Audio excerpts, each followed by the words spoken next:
I'm going to give you guys a few minutes to work on this in groups, and I'm going to send us to breakout rooms. But we're going to fill out the table, and we're going to create our own graphs over here. And just to help you guys out a little bit, we're going to talk about time on the x-axis. And whenever you're labeling an x-axis, you're going to want to put the units. So in this case, time is seconds. It's not minutes, it's not hours, it's not days, it's seconds. And then on the y-axis, you're going to talk about distance.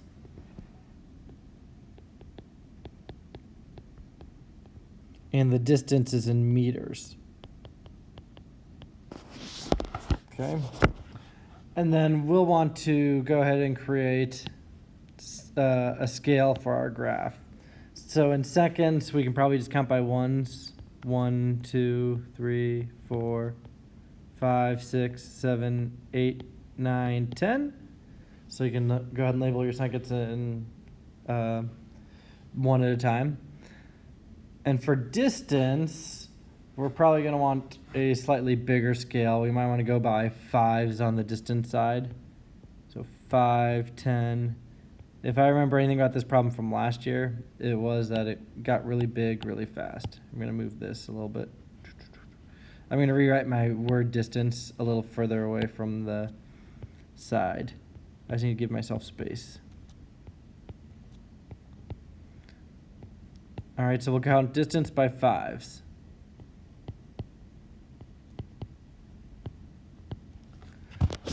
Okay. And now I'll write it down again. Distance, and that's in meters.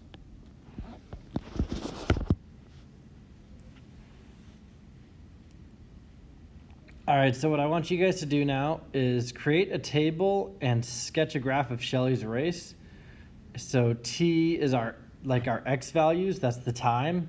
So we're gonna probably start with 1 second, and then 2 seconds, 3 seconds. Okay. And that'll help us establish the time, and then we'll find those corresponding distances. And then I'm going to ask you with your groups to go ahead and graph the inverse as well. So I'm going to put you in breakout groups for this. So that's the plan for this particular task. So I'm going to ask you to go ahead and graph this one, and then go ahead and find the inverse and graph the inverse as well. So I'm going to put you in some groups to work with that. I'm going to give you about 10 minutes to get that part done. Okay.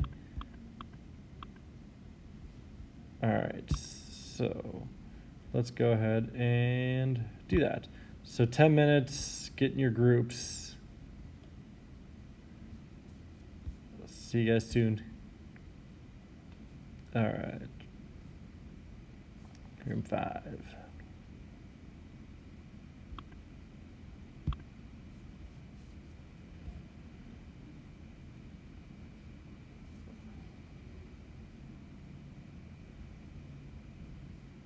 All right, so guys, make sure you join your groups. Let's see. Yeah, perfect.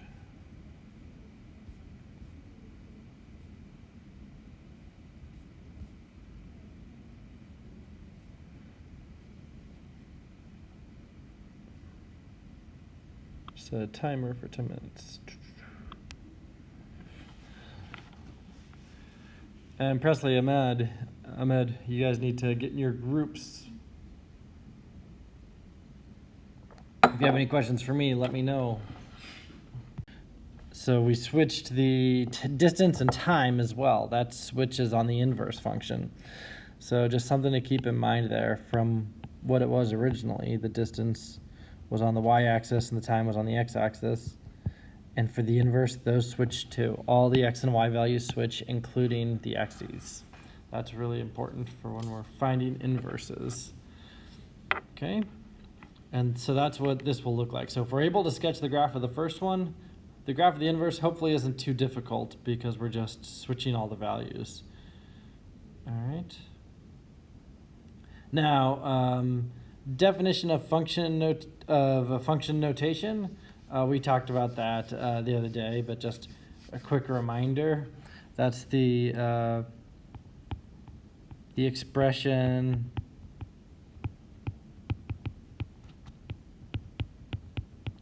f of x.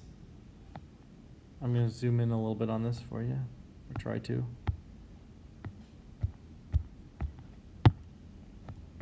Instead, I'm zooming out.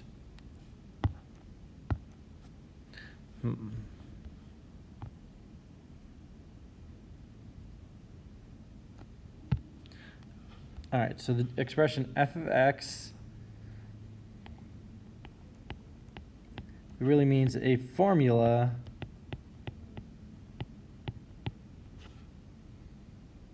named f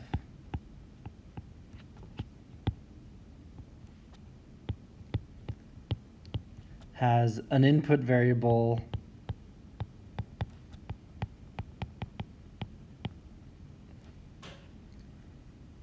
has x as an input variable. Let me fix that a little bit. So I guess we never really put a formal definition on it, but we did talk about function notation the other day, so I'm just trying to make up for that now.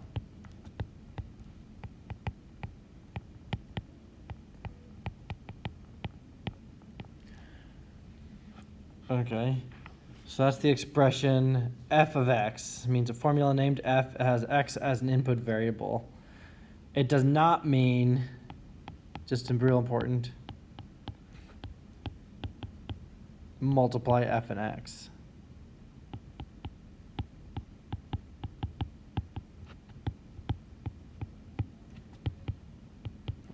So just don't get confused by that and think, oh, I'm supposed to do f times x. No, it's just function notation, all right? We're just saying, hey, this is the independent variable, this is the dependent variable, and that's what we saw up above here. It doesn't have to be f and x. It could be something like what we saw over here, t and d.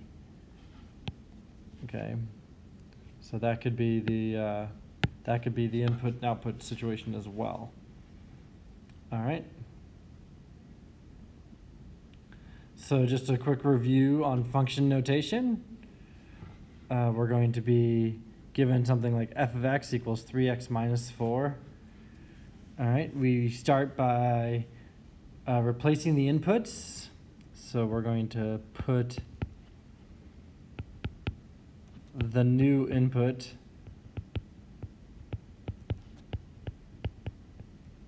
value in place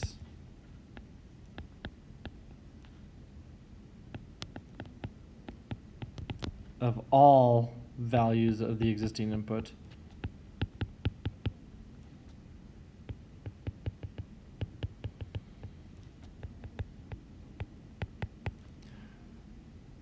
Okay.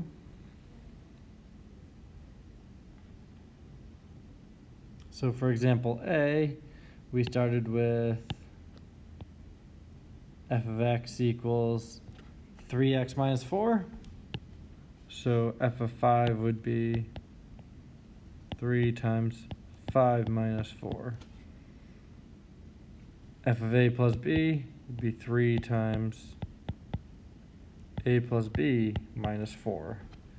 All right, so we've kind of done that already, but just a quick reminder, and we're trying to formalize it here just for those of you that were a little confused on function notation.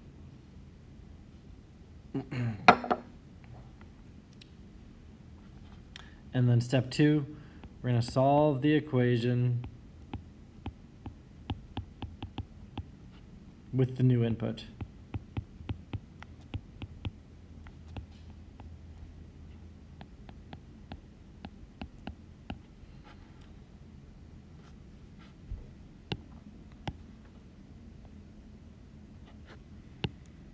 All right, so the first one, 3 times 5 minus 4. 3 times 5 is 15 minus 4, 11. The second one, 3 times a plus b minus 4. We can distribute the 3, and we're going to get 3a plus 3b minus 4. And that would be as simplified as that one gets. Okay, but that's our example for those two problems. All right, so now I've got 6 problems down here. I want you guys to work on these 6 problems down here. All right. Evaluate the following expressions given the functions below. Okay, so take a couple minutes to work on these 6. Problem number 6 is kind of a backwards one, so we're going like the opposite direction. So take your time on that one. And let me know if you have any questions at all while you're working through these problems, looking for function notation here. So the first one, f of 6, plug in 6 for x, and we should get 30. 5 times 6 is 30, minus 7, 23. All right, problem 2, we ended up with g of 4. This one's kind of a tricky one because of you just have to make sure you're really following your order of operations on it. So PEMDAS, parentheses first, 4 plus 2. That's going to make it 6. And then E, exponents, so you're going to do 6 squared second. So that becomes 36. M, multiplication, 3 times 36. That is 108. And then finally subtraction, minus 1, 107. All right, so you got to make sure you go in order. H of 5, that's going to be 3 to the 5th power. So you should be able to put that in your calculator or on Desmos. You could use that as a calculator. You can use a Google calculator, whatever you need. 3 to the 5th power, that means 3 times itself 5 times, 243. All right. And then g of t, we're just substituting t in, so 3 times t plus 2 squared minus 1. All right, if you wanted to simplify it to standard form, because it's a quadratic in vertex form right now, you can change it to standard form if you want, but you don't need to. H of a plus b, that's going to be 3 to the, got to put parentheses around it, a plus b power. So we know a and b are both in those exponents. And then the last one is kind of a weird one because it says if f of x equals 23, what's x going to equal?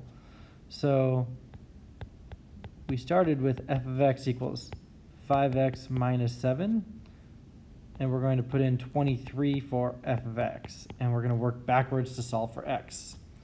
Add 7 to both sides, 30 equals 5x, and then divide both sides by 5, and x equals 6. And if we notice, that should be very similar to problem 1. We basically just undid problem 1 there with this last problem. Problem 1, we were given an input of 6, and we found the output of 23. And problem 6, we were given an output of 23, and we found the input of 6.